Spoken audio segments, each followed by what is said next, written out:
नमस्कार मंडळी, स्नेहाज फूड मध्ये तुमचं मनापासून स्वागत आहे। आज आपण बनवणार आहोत एकदम हॉटेल स्टाईल चिकन सीख कबाब, तेही दोन पद्धतींनी, एअर फ्रायर आणि ग्रिल पॅन मध्ये। बाहेरून छान ग्रिल्ड, आतून मऊ आणि रसदार असे हे कबाब पाहूनच तोंडाला पाणी सुटेल। चला तर मग सुरुवात करूया आजच्या खास रेसिपीला। सर्वप्रथम आपण स्वच्छ धुवून घेतलेला चिकन कीमा घेऊ। हा कीमा मिक्सर मध्ये हलकासा फिरवून घेऊ, त्यामुळे कबाब अधिक मऊ आणि एकजीव होतात।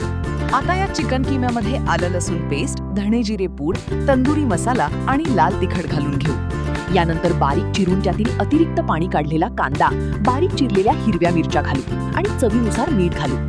कबाबांना उत्तम बाइंडिंग यावं म्हणून थोडंसं बेसन आणि पाण्यात भिजवून घेतलेला ब्रेडचा एक स्लाइस घालू। यामुळे कबाब शिजवताना तुटत नाही आणि एकदम परफेक्ट आकारात तयार होतात। आता हे सर्व साहित्य हाताने छान मळून आणि एकजीव करून घेऊ। मसाले, कीमा आणि इतर सर्व घटक व्यवस्थित मिसळले की एक सुंदर, घट्ट आणि कबाबसाठी योग्य असं मिश्रण तयार होतं। अशा प्रकारे आपलं कबाबचं मिश्रण छान तयार झालं आहे। आता या मिश्रणात थोडासा लिंबाचा रस आणि वितळलेलं बटर किंवा तूप घालू। त्यानंतर ताजी चिरलेली कोथिंबीर आणि पुदिना घालून सर्व साहित्य छान एकजीव करून घेऊ। आता कबाबांना अगदी तंदूर सारखा स्मोकी फ्लेवर देण्यासाठी एक गरम कोळसा घेऊ।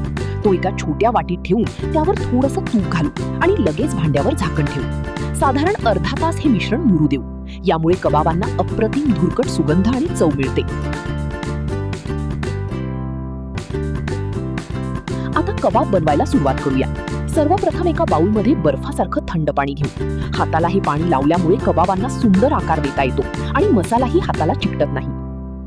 आता किम्याचा भाग घेऊन त्याला रोल करून आपल्या आवडीनुसार जाड किंवा पातळ कबाब तयार करा। त्यानंतर सीख घेऊन त्यावर किमा व्यवस्थित लावा आणि सुंदर आकार द्या।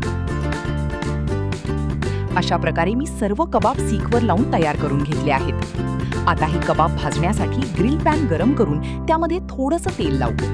त्यानंतर तयार केलेले सीख कबाब पॅनवर ठेवून मध्यम आचेवर दोन्ही बाजूंनी सुंदर सोनेरी रंग येईपर्यंत आणि छान ग्रिल मार्क्स येईपर्यंत भाजून घेऊ। ग्रिल होत असताना कबाबांचा दरवळणारा सुगंध संपूर्ण घरभर पसरतो आणि त्यांची चव आणखी खुलून येते। एअर फ्रायर पद्धत। सर्वप्रथम एअर फ्रायर 5 मिनिटे प्रीहीट करून घेऊ। प्रीहीट झाल्यानंतर त्यामध्ये तयार केलेले सीख कबाब ठेवू। आता तंदूर फंक्शन निवडून 165 डिग्री सेल्सिअसवर 20 मिनिटे शिजवून घेऊ। वाह,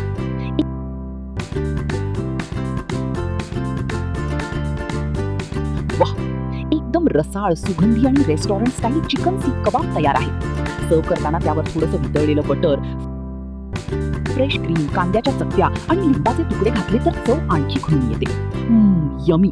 ही रेसिपी तुम्ही नक्की करून बघा आणि कशी झाली ते मला कॉमेंटमध्ये जरूर सांगा।